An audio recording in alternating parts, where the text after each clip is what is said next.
আমি নয়না বলছি। বন্ধুরা, আজকে তোমাদের মা ছেলেকে নিয়ে যে ঘটনাটা বলবো, এই সব ঘটনা সাধারণত কেউ কাউকে বলে না। তাই সবাই পুরোটা মন দিয়ে শুনলে দাঁড়িয়ে যাবে। আমি অমিত রায়। আমি এই বছরই একটা সফটওয়্যার কোম্পানিতে চাকরি পেয়েছি। নৈহাটিতে থাকি। বাড়িতে আমি আর আমার মা থাকি, আর বাবা আন্দামান থাকে ব্যবসার কাজে। বাবা মাঝে মধ্যে আসে, আমি আর মা ও যাই মাঝে মাঝে। সল্টলেকে আমার অফিস। নৈহাটি থেকে ট্রেনে করে বিধাননগর নেমে অটো করে অফিস যাই। চাকরি পাওয়ার কিছুদিন পর থেকেই দেখি ট্রেনে একটা মেয়ে আমাকে ফলো করছে। মেয়েটা ব্যারাকপুর স্টেশন থেকে ওঠে, সেও বিধাননগরেই নামে। দেখতে খুবই সুন্দরী। আমিও প্রতিদিন তার অপেক্ষাতেই থাকি, কিন্তু কথা বলার সাহস পাইনি কোনোদিন। এইভাবেই কয়েকদিন যাওয়ার পর একদিন ট্রেন ব্যারাকপুর থামার পর আমি প্রতিদিনের মতো আজকেও ট্রেনের গেটের দিকে তাকিয়ে আছি। মেয়েটিও ওঠার সঙ্গে সঙ্গে এদিক ওদিক তাকাচ্ছে। বুঝলাম আমাকে খুঁজছে। কারণ আমি প্রতিদিন যেখানে বসে আসি আজকে অন্য জায়গায় বসেছি, আর আজকে আমার পাশে বসার জায়গাও আছে। সে এসে আমার পাশে বসল। আমার শরীরের শিহরণ জেগে উঠল। আমি চুপ করে বসে আছি। মেয়েটি আমাকে বলল, ফোনটা একটু দেবেন প্লিজ, একটা কল করব। আমার রিচার্জ আজকেই শেষ হয়ে গেছে, ট্রেন থেকে নেমেই রিচার্জ করব। আমি ফোনটা হাতে দিলাম। সে নাম্বার ডায়াল করল। দেখলাম তার ফোনটা বেজে উঠল। তারপর ফোনটা কেটে দিয়ে আমার ফোনটা আমার হাতে দিয়ে মুচকি হাসল। সারা রাস্তা আর কথা হলো না। অফিসে গিয়েও মন বসছে না। ভাবছি সে ফোন করবে না, আমি করব।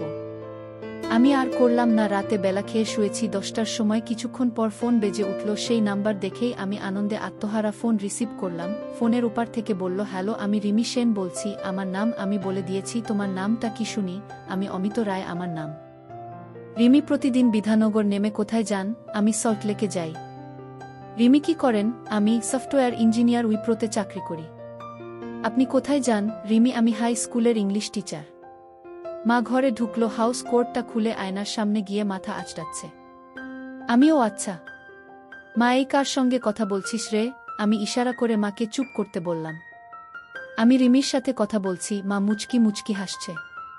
রিমি কালকে একদম পেছনের কামরায় উঠবে আর আমার জন্য একটা সিট রাখবে। আমি ট্রেনে যা ভিড় হয়, আপনার জন্য জায়গা রাখতে পারবো বলে মনে হচ্ছে না।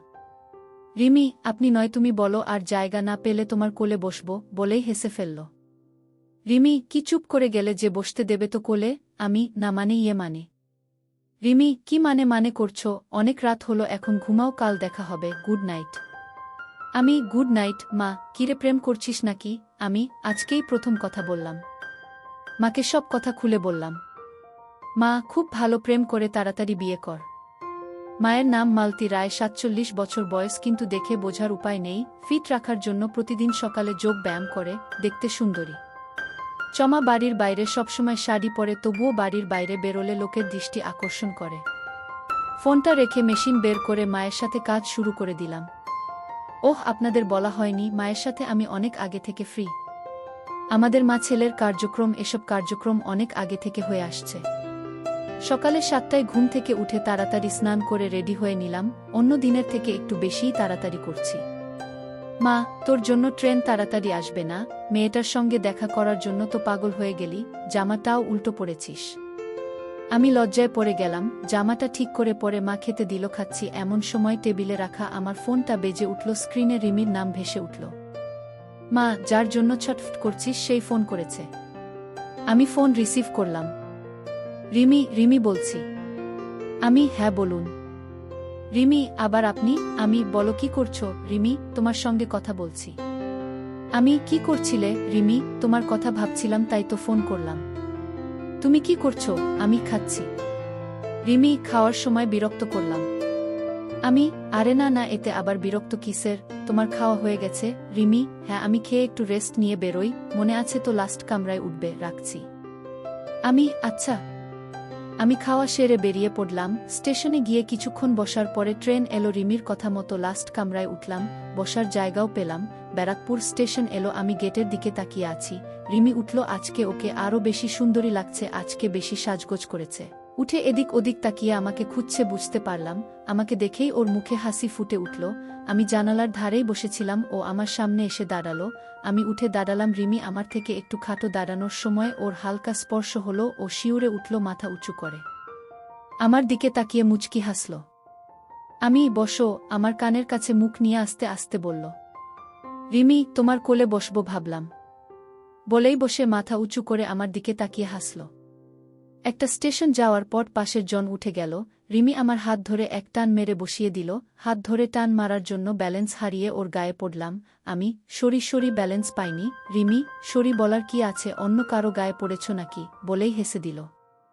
পাশে বসলাম, ও আমার ঘাড়ে মাথা রাখল। আমি এদিক ওদিক তাকিয়ে দেখছি কেউ তাকিয়ে আছে নাকি। রিমি, আসার সময় কটার ট্রেন ধরো? আমি, আসার সময় দেখা হবে না, সন্ধ্যা 7টা বেজে যায় স্টেশনে আসতে আসতে। রিমি, এই হলো ইঞ্জিনিয়ারদের দোষ, বাড়ি ফিরতে দেরি হয়। এরপর থেকে আমাদের প্রেম শুরু হলো। প্রতি রবিবার আমরা ঘুরতে যেতাম। প্রায় মাস 3 পর রিমি ফোনে বলল, আমার মা বাবা তোমাদের বাড়ি যাবে বলছে, রবিবার তোমার মাকে বলো। আমি, আচ্ছা মাকে বলবো। মাকে বললাম যে রিমির বাবা মা আসবে রবিবার। আমি একটু টেনশনেই ছিলাম। মা সকাল সকাল রান্না সেরে নিল। 12টার সময় কলিং বেল বেজে উঠল। আমি গিয়ে দরজা খুলেই হতভম্ব হয়ে গেলাম। আমার সামনে দাঁড়িয়ে মধুরিমা সেন আর ওনার স্বামী সুপ্রকাশ সেন, আমার অফিসের সিনিয়র ইঞ্জিনিয়ার। আমি মধুরিমা সেনের আন্ডারে জুনিয়র ইঞ্জিনিয়ার হিসেবে আছি। ম্যাডাম, আপনি এখানে? মধুরিমা, কেন আসতে পারি না? আমি, না মানে হ্যাঁ অবশ্যই আসতে পারেন, আসুন আসুন। আমি বসার ঘরে নিয়ে গিয়ে বসালাম, তারপর মাকে ডাকলাম। মা এলো। আমি, মা, ইনি হচ্ছেন আমার ম্যাডাম, মানে আমার সিনিয়র ইঞ্জিনিয়ার, আর ইনি হচ্ছেন ম্যাডামের স্বামী এবং ম্যাডামের সিনিয়র ইঞ্জিনিয়ার।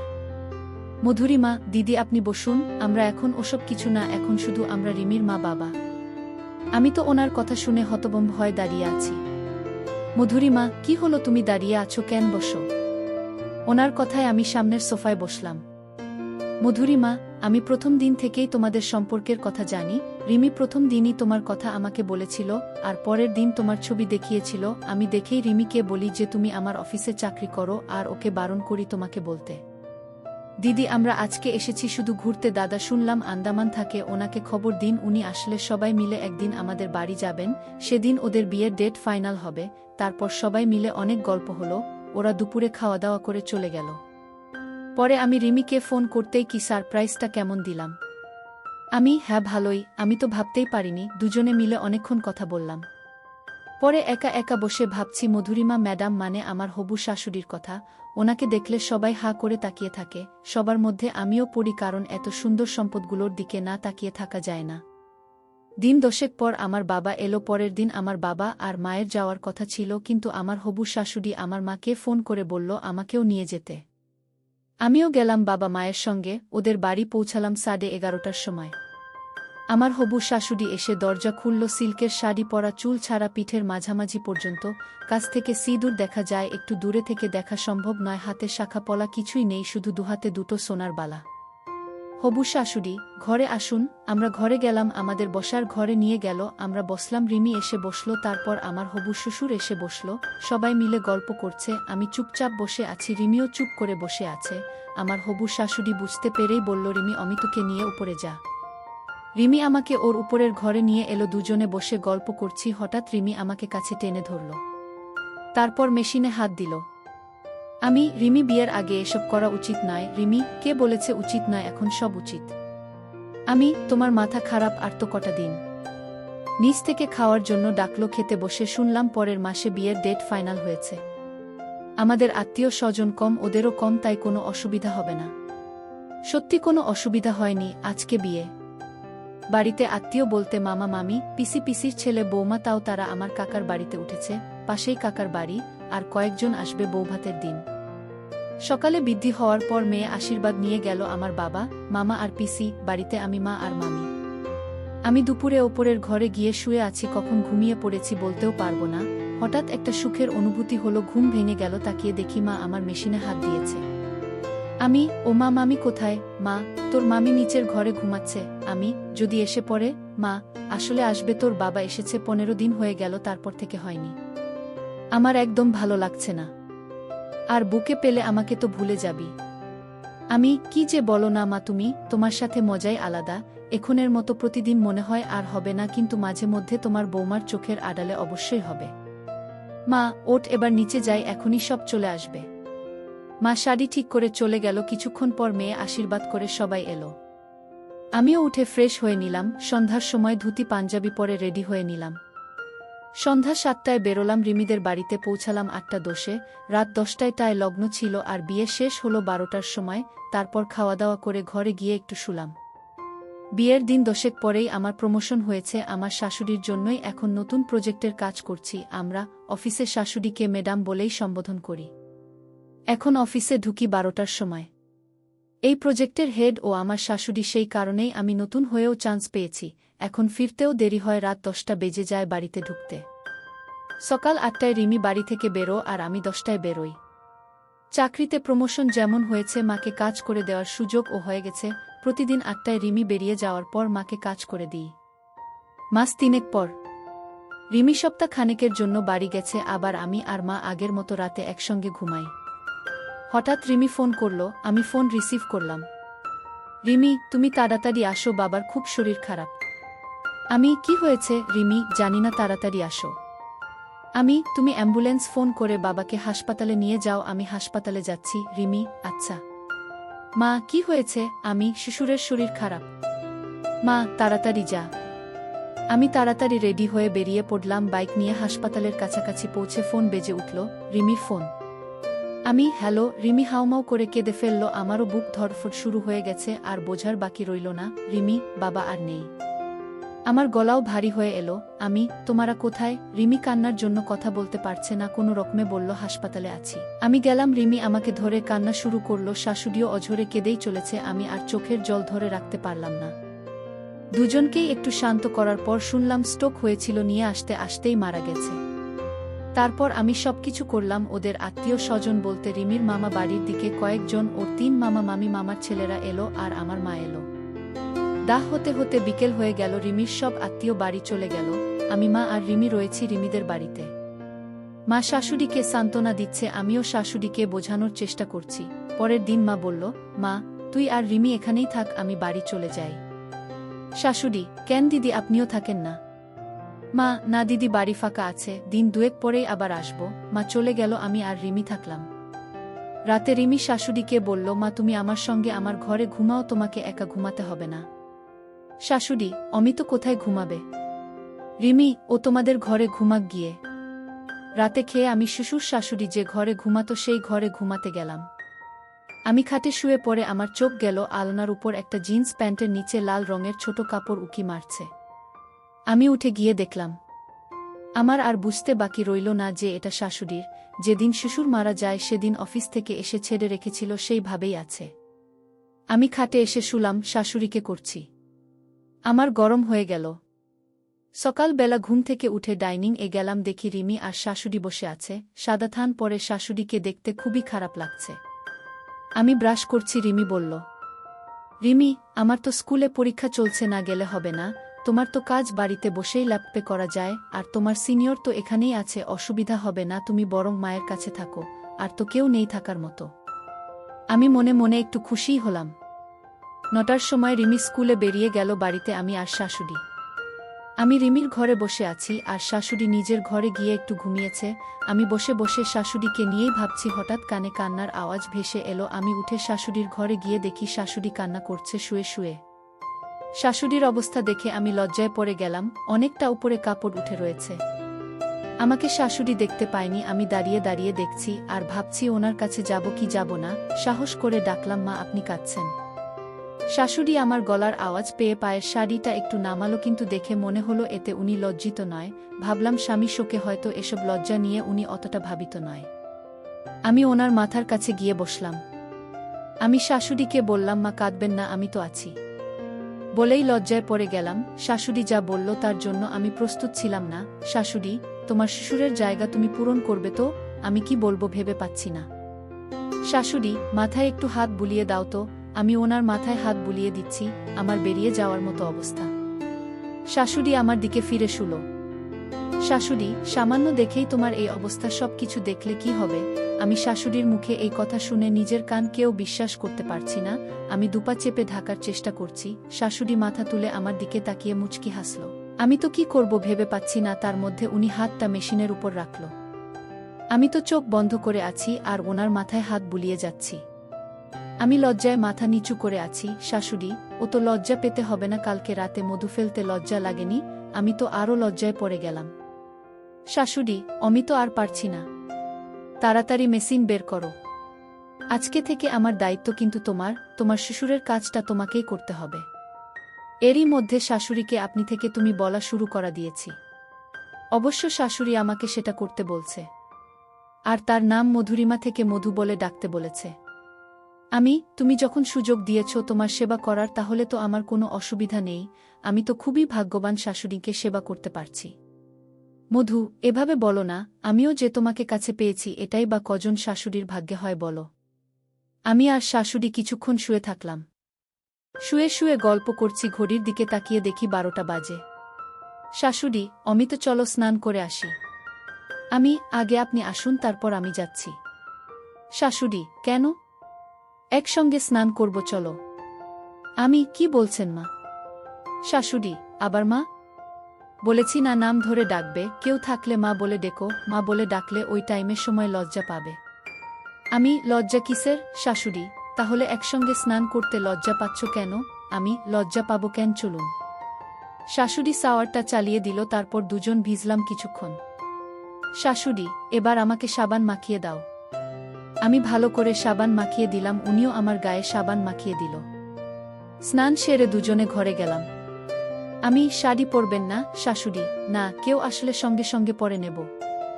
শাশুড়ি রান্না ঘরে গেল। রিমি সকালে রান্না করে গেছিল, সেগুলো গরম করল, আমাকে খেতে ডাকলো। আমি ডাইনিং রুমে গেলাম, উনি ডাইনিং টেবিলে খাবার বাড়ছে। আমি একটা চেয়ার টেনে বসলাম, ওনার দিকে এক দৃষ্টিতে তাকিয়ে আছি। শাশুড়ি, কি দেখছো অমন করে? না কিছু না। শাশুড়ি, ভাবছ কি নির্লজ্জভাবে বেড়াচ্ছে জামাইয়ের সামনে? কিন্তু আমি আর তোমাকে জামাই বলে মনে করছি না, সত্যি বলছি, আমি তোমাকে স্বামী বলেই মনে করছি, কারণ আমি তোমাকে আমার সব দিয়ে দিয়েছি। স্বামী ছাড়া অন্য কাউকে যারা সব দেয় তারা হলো বাজারি। আর আমি বাজারি হতে চাই না। আমি ঠিক করেছি তোমাকে বিয়ে করব, কিন্তু আমি আর তুমি ছাড়া কেউ জানবে না। কি তুমি রাজি তো? কিন্তু আপনি সিঁদুর পরবেন কি করে? সবাই দেখে ফেলবে তো। শাশুড়ি, কেউ দেখবে না, চুলের নিচে ছোট করে পরব, কেউ বুঝতেও পারবে না। খাওয়া শেষ করে দুজনে মিলে গল্প করছি। কখন ঘুমিয়ে পড়েছি বলতেই পারবো না। দুজনেরই ঘুম ভাঙল ফোনের আওয়াজে। মোবাইলটা হাতে নিয়ে দেখলাম মা ফোন করেছে। মায়ের সঙ্গে কথা বললাম। শাশুড়ি, তোমার মা কালকে আসবে? হ্যাঁ। শাশুড়ি, অমিত 4টে বাজে, আর ঘণ্টা খানেক পরেই রিমি চলে আসবে। আরেকবার তোমার মেশিনটা বের করো না, রাতে তো আর হবে না। মা, আপনার ইচ্ছে পূরণ করাই তো আমার কাজ। শাশুড়ি, আবার মা? সরি। এবার অনেকক্ষণ ধরে পরিশ্রম করলাম। দুজনেই ক্লান্ত হয়ে শুয়ে আছি। কলিং বেল বেজে উঠল, লাফিয়ে খাট থেকে নেমে পড়লাম। শাশুড়ি, মনে হয় রিমি এসেছে। শাশুড়ি, অমিত তুমি ল্যাপটপটা খুলে বসো, আমি গেট খুলতে যাচ্ছি। শাশুড়ি গেট খুলতে গেল, আমি ল্যাপটপ নিয়ে বসলাম। রিমি এলো, ফ্রেশ হয়ে খাওয়া দাওয়া করল। আমি ল্যাপটপে কাজ করছিলাম, পাশে এসে বসল। রিমি, কি গো মা কান্নাকাটি করছিল নাকি? হুম করছিল তো। আমি আবার বোঝালাম, রিমি, ওই জন্যই তো তোমাকে অফিস যেতে বারণ করলাম। মা একা থাকলে আরও কান্নাকাটি করত। আমি মনে মনে ভাবছি অফিস যেতে বারণ করে ভালোই করেছ, না হলে অনেক কিছু মিস হয়ে যেত। কালকে মা আসবে। রিমি, তাই নাকি? তাহলে তো ভালোই হবে, মায়ের মনটাও ভালো থাকবে। শাশুড়ি ঘরে ঢুকল। রিমি, মা বসো। শাশুড়ি খাটের একপাশে বসল। রিমি, মা জানো তো কালকে আমার শাশুড়ি আসবে? শাশুড়ি একদম নিচু স্বরে বলল, ও জানি না তো। রিমি, তোমার জামাই বলেনি তোমাকে? শাশুড়ি, কি করে বলবে? আমি তো সারাদিন পাশের ঘরে শুয়েছিলাম, ও এই ঘরে বসে কাজ করছিল, শুধু দুপুরে উঠে স্নান করে খাওয়া দাওয়া করেছি। রিমি, আমি ভাবছি শাশুড়ি এলে বলবো সপ্তাহ খানেক থেকে একবারে বাবার কাজ শেষ করে যেতে, তোমার কাছে থাকলে তোমারও ভালো লাগবে। শাশুড়ি আমার দিকে একটু তাকিয়ে মুখ কালো করে ফেলল। উনি তো জানে না মা থাকলেও অসুবিধা নেই। রিমি, তোমার জামাই ও এখান থেকেই কাজ করবে কি গো? তোমার অফিস না গেলে অসুবিধা নেই তো? আমি তো মনে মনে আনন্দে আত্মহারা হয়ে গেলাম, তাও একটু নাটক করে বললাম। মা থাকবে তো, আমি থেকে কি করব? রিমি, এখান থেকেই যখন তোমার কাজ হয়ে যাচ্ছে, তাহলে এই কটা দিন অফিস না গেলেই কি নয়? আমার কাজ যদি বাড়ি বসে হতো তাহলে তো আমিও যেতাম না। শাশুড়ি, তোরা কথা বল, আমি রান্না ঘরে যাই। রিমি, না মা, আমি রান্না ঘরে যাচ্ছি, তুমি একটু শুয়ে থাকো। রিমি রান্না ঘরে গেল, আর শাশুড়ি পাশের ঘরে গেল। ঘণ্টা খানেক পরে খাওয়া দাওয়া করে আমি শুতে চলে এলাম, আর রিমি আর শাশুড়ি পাশের ঘরে গিয়ে শুয়ে পড়ল। সকালে উঠে রিমি রান্না সেরে খেয়ে 9টার সময় বেরিয়ে পড়ল। আমি তখনও শুয়েছিলাম। যাওয়ার সময় আমাকে বলে গেল, আমি দুপুরের রান্না করে গেলাম, আজকে ব্রেকফাস্ট করার সময় পাইনি, তুমি করে নিও তোমার আর মায়েরটা। আচ্ছা। আমার আবার চোখ লেগে এলো। নরম হাতের স্পর্শে তাকিয়ে দেখি শাশুড়ি। আমি কি মেয়ে বেরোনোর সঙ্গে সঙ্গে ড্রেস চেঞ্জ করে ফেলেছ? মধু, এমনিতেই শাড়ি পরতে ভালো লাগে না, বাড়িতে তো কোনোদিন শাড়ি পরি না, তোমার সুর আর আমি থাকলে এভাবেই থাকতাম আর রিমি বাড়ি থাকলে হাউস কোট পরতাম। ব্রেকফাস্টে কি খাবে বলো? আমি তোমার কমলার জুস খাবো। মধু, বেরোলে অবশ্যই খাওয়াতাম। আমি বেরোনোর ব্যবস্থা করব নাকি? মধু হাসতে হাসতে বলল, না না, এই বয়সে আর দরকার নেই। আর তোমার সুর মরার পর প্রেগ হলে মুখ দেখানো যাবে না। আমি তাহলে আর কি করা যাবে? পাউরুটি আর জ্যাম খাবো। মধু, পাউরুটি তো শেষ। আমি একটু পরে বাজারে গিয়ে নিয়ে আসছি। মিনিট 15 পর উঠে ফ্রেশ হয়ে নিলাম। শাশুড়ি ঘরের টুকটাক কাজ করছে। মধু, অমিত তুমি বাইরে থেকেই তালা দিয়ে যাও। আমি বাইরে থেকে তালা দিয়ে পাউরুটি কিনতে গেলাম। 20 মিনিট পর তালা খুলে ঘরে ঢুকলাম। মধু আমার দিকে তাকিয়ে আমার পাশের জনকে দেখে চমকে উঠে কি করবে ভেবে না পেয়ে পাশের দড়িতে একটা গামছা মেলা ছিল, সেটা দিয়ে ঢাকার চেষ্টা করল। আমার পাশে আমার মা দাঁড়িয়েছিল। মা, দিদি আমার সামনে লজ্জা পেয়ে লাভ নেই, আমি সব জানি, অমিত আমাকে সব বলেছে। মধু আমার মুখের দিকে তাকিয়ে আছে, আমি মুচকি হাসছি। মা শাশুড়ির হাত ধরে ঘরে নিয়ে গেল, আমিও গেলাম। মা শাশুড়িকে খাটে বসালো, নিজে পাশে বসলো, আমি একটা চেয়ার টেনে বসলাম। শাশুড়ি লজ্জায় মাথা নিচু করে আছে। মা উঠে দাঁড়িয়ে শাড়িটা নামিয়ে পাশে রাখল। শাশুড়ি মায়ের মুখের দিকে হা করে তাকিয়ে আছে। মা, দিদি, এখন আপনি আর আমি একই ড্রেস পরে আছি, আর লজ্জা পাওয়ার কিছু নেই। শাশুড়ি একবার আমার মুখের দিকে তাকাচ্ছে, একবার মায়ের মুখের দিকে তাকাচ্ছে। মা, দিদি, অমিত আমাকে কাজ করে দিচ্ছে, প্রায় 10 বছর হয়ে গেল। শাশুড়ি যেন আকাশ থেকে পড়ল। শাশুড়ি, কি বলছেন দিদি? মা, ঠিকই বলছি, এখন থেকে ওর আরও দায়িত্ব বেড়ে গেল, আপনার ও সেবা করার। আশা করি আমার ছেলে আপনাকে খুশি দিতে পেরেছে। শাশুড়ি, সে আবার বলতে, এত খুশি জীবনে পাইনি। মা, আমি তো আজকে বিকেলে আসতাম, কালকে ও সব বলল, তাই ঠিক করলাম সকালে এসে 2 বেয়ান মিলে একসঙ্গে সেবা নিব। তাই কালকে রাতেই ওকে বললাম যে আপনাকে সারপ্রাইজ দেব, আমি আপনাদের বাড়ির কাছাকাছি এসে ওকে SMS করি, ও পাউরুটি কিনতে বেরো, আমি ওর সঙ্গে ঘরে আসি। শাশুড়ি, মা, ছেলে মিলে তো আমাকে খুব ভয় পাইয়ে দিয়েছিলেন। আচ্ছা দিদি, কি করে আপনাদের শুরু হলো? মা, সব বলবো, অনেক দিন হলো সেবা নিইনি, আগে হোক তারপর বলছি। শাশুড়ি, তাই করুন। দুজনকে সেবা দিতে গিয়ে অনেক ক্লান্ত হয়ে গেলাম।